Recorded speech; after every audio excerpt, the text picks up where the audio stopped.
Unblocking of GST e-way bill, यानी कि जो जीएसटी का ई-वे बिल ब्लॉक हो जाता है तो वो कैसे आप उसको अनब्लॉक कर सकते हैं या फिर क्या कारण होते हैं कि वो ब्लॉक हो जाता है, तो सारी जानकारी हम आपको इस वीडियो में देंगे।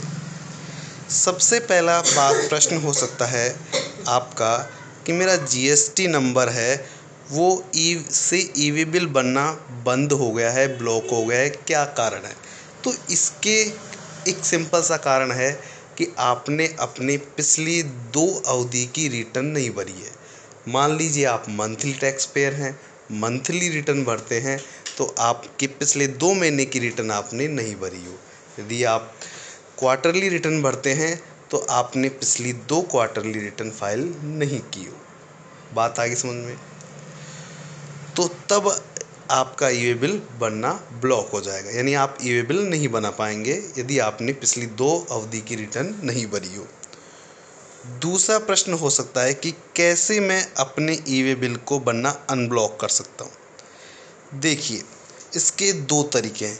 या तो आप अपने जो पिछले 2 महीने की रिटर्न फाइल कर दीजिए, यानी कि जो अपने डिफ़ॉल्ट रिटर्न है उसको 2 महीने से कम कर लीजिए। मान लीजिए आपको नवंबर दिसंबर की आपने रिटर्न नहीं भरी थी, इसके कारण आपका ई-वे बिल अनब्लॉक हो गया था, तो आप नवंबर की भी रिटर्न फाइल कर देंगे ना, यानी 2 महीने से कम हो गया आपको, तो भी आपका जीएसटी ई-वे बिल अनब्लॉक हो जाएगा, यानी कि जीएसटी ई-वे बिल आप बनना शुरू कर सकते हो। या फिर आप ऑनलाइन एप्लीकेशन डाल दीजिए कि मेरा रिटर्न अभी फाइल करना संभव नहीं है और आप अपने इसके लिए कुछ आपने सपोर्टिंग डॉक्यूमेंट पेश कर दिए हैं कि मैं इस कारण से रिटर्न फाइल नहीं कर पा रहा हूँ, टेक्निकल प्रॉब्लम है या पैसे की प्रॉब्लम है, तो आप उसमें जीएसटी ऑफिसर को आपको ऑनलाइन एप्लीकेशन डलेगी अपनी जीएसटी पोर्टल से जीएसटी EWB 05 फॉरम में। ठीक है, अगला है तो जो एप्लीकेशन है वो मैं कैसे डाल सकता हूँ और इसका प्रोसेस क्या है। तो देखिए, जो भी आपका जीएसटीएन ब्लॉक हो जाता है जो रिटर्न फाइल नहीं करने के कारण, तो आप एक एप्लीकेशन सबमिट कर सकते हैं। किसको? जो भी आपके जुरिडिक्शनल टैक्स ऑफिसर हैं उनको। जो टैक्स ऑफिसर हैं वो एप्लीकेशन रिसीव करेंगे और आपके एक पर्सनल हियरिंग नोटिस उस एप्लीकेशन के अगेंस्ट आपको एक नोटिस जारी करेंगे। फिर टैक्स पेयर क्या करेगा? उस पर्सनल हियरिंग नोटिस को देखेगा और उसका एक रिप्लाई देगा, जो भी डॉक्यूमेंट्स मांगे गए नोटिस में उनको देते हुए, और उसको सबमिट कर देगा जो भी डीएससी है या ईवीसी के माध्यम से। फिर जो टैक्स ऑफिसर है, जो आपने एप्लीकेशन वापस उससे भेजी है, जो नोटिस का रिप्लाई भेजा है, वो देखेगा। उसके बाद यदि उसको सही लगता है तो उसको एक्सेप्ट कर लेगा, नहीं तो उसको रिजेक्ट ऑर्डर जारी कर देगा। यदि मान लीजिए टैक्स ऑफिसर ने उसको एक्सेप्ट कर लिया है तो आपकी जो भी जीएसटी ई-वे बिल बनना जो ब्लॉक हो गया था वो अनब्लॉक हो जाएगा। कब तक? जब तक कि उसने टाइम पीरियड टैक्स ऑफिसर ने डाला है। यदि मान लीजिए आपका ऑर्डर रिजेक्ट हो जाता है तो आपका जीएसटी जो ई-वे बिल बनना ब्लॉक था वो ब्लॉक ही रहेगा। ठीक है, लेकिन टैक्स ऑफिसर डायरेक्ट रिजेक्ट नहीं कर सकता, वो आपको एक सुनवाई का मौका देगा, वो आपको एक पर्सनल हियरिंग नोटिस ज़रूर भेजेगा। अब आप कैसे पूछ सकते हैं कि मैं जो ऑर्डर हैं जो जीएसटी EWB जनरेशन अनब्लॉक था उसके मैं ऑर्डर कैसे देख सकता हूँ कि मेरा जीएसटी ई-वे बिल अनब्लॉक हो चुका है। तो इसके लिए आपको डैशबोर्ड में जाना होगा, सर्विसेज में जाना होगा, यूज़र सर्विसेज में जाना होगा और वहाँ पर व्यू एडिशनल नोटिस या ऑर्डर को देखना होगा। वहाँ पे आपको देखना होगा कि ऑर्डर एक्सेप्टेंस का आया है या रिजेक्शन का आया है।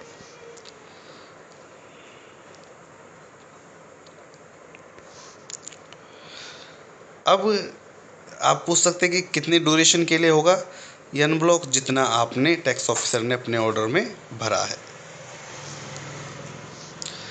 अगला प्रश्न हो सकता है कि मेरे को कैसे मालूम चलेगा कि मेरा ई-वे बिल जनरेशन फैसिलिटी है वो ब्लॉक हो गई है।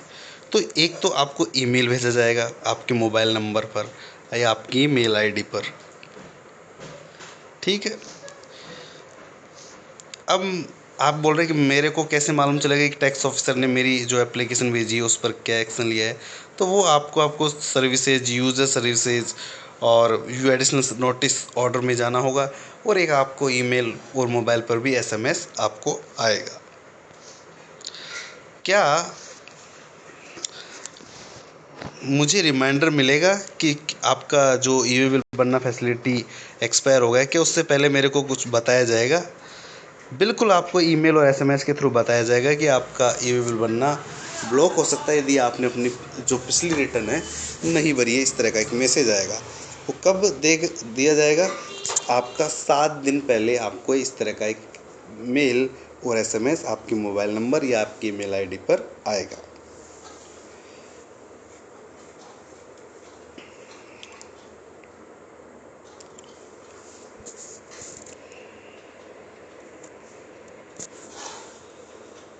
अगला कुछ प्रश्न हो सकते हैं आपके कि जैसे मैंने एप्लीकेशन डाली है, वो उसका स्टेटस कैसे आ रहा है, क्या क्या हो सकते हैं। तो उसका स्टेटस हो सकता है जैसे ऑर्डर जनरेशन एनक्यू, यानी कि आपने अपनी एप्लीकेशन डाली है, ऑर्डर ऑफ एक्सेप्टेंस इश्यूड, इसका मतलब ये है कि आपका ऑर्डर एक्सेप्ट हो चुका है।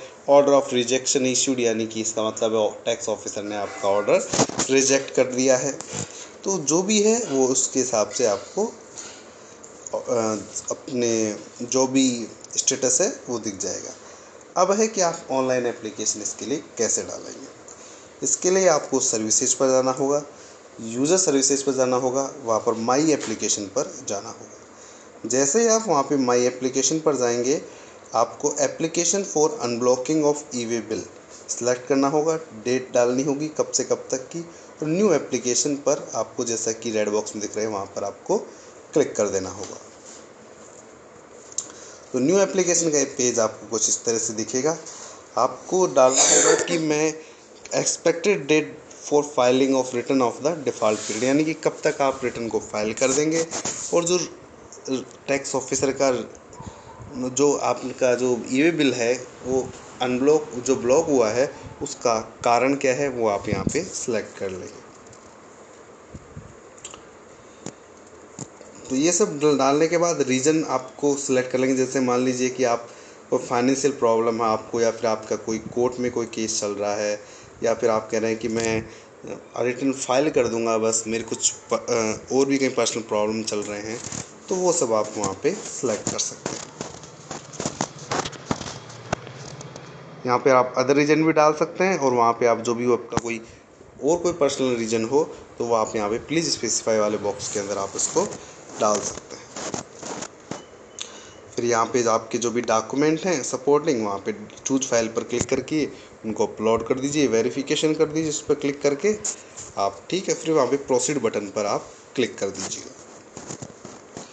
जैसे आप प्रोसीड बटन पर क्लिक करेंगे कुछ इस तरह की स्क्रीन आएगी। फिर आपको प्रोसीड बटन पर क्लिक कर देना है।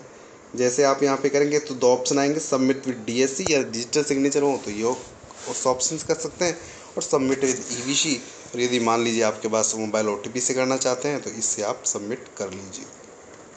तो ओटीपी आपके मोबाइल पर आ जाएगा, इस ओटीपी को डाल दीजिए और वैलिडेट ओटीपी कर लीजिए। जो आपने एप्लीकेशन डाली है वो इस तरह से आ जाएगी, और application has been successfully submitted against जो आपको नंबर है ERN नंबर वो आपको मिल जाएगा। इसको आप डाउनलोड कर लीजिए इस एप्लीकेशन को PDF फॉर्मेट में।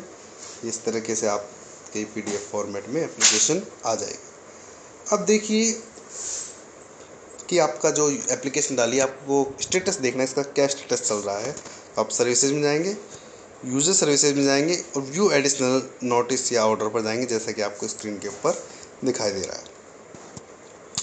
वहाँ पे आप जैसे जाएंगे व्यू बटन है वहाँ पर आप इसको क्लिक कर दीजिएगा।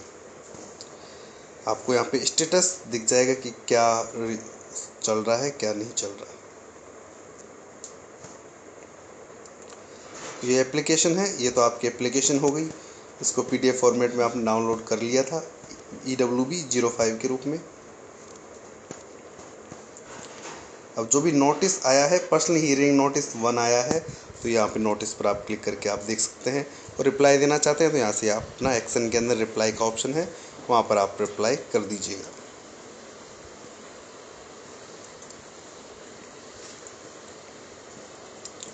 आप PDF फॉर्मेट, JPG फॉर्मेट जो भी आप अटैच करना चाहते हैं और वहाँ पे आप अटैच कर दीजिए चूज फाइल पर जा कर के, और यहाँ पे सिलेक्ट कर लीजिए और प्रोसीड बटन पर क्लिक कर दीजिएगा। जैसे आप प्रोसीड पर करेंगे फिर से ऑप्शन आएगा फाइल विद DSC या फाइल विद EVC। इस तरीके से आप इसको एप्लीकेशन को आगे प्रोसेस या फॉरवर्ड कर सकते हैं। रिप्लाई हो जाएगा तो आपका रिप्लाइज के अंदर आ जाएगा, और यहाँ पे ऑर्डर है, ये एक्सेप्टेंस या रिजेक्शन का जो भी ऑर्डर है वहाँ यहाँ पे ऑर्डर रिप्लाई के नीचे वाला जो बटन है वहाँ पर आप देख सकते हैं। तो ठीक है दोस्तों, और तो आपको इस तरीके से आपको ये view additional notice in order के अंदर जो भी नोटिस ऑर्डर होंगे वो आपको दिख जाएंगे इस तरीके से। तो वीडियो अच्छा लगे तो लाइक ज़रूर कर देना। हमारे चैनल पर नए हो इसी तरह के वीडियो के लिए हमारे चैनल को सब्सक्राइब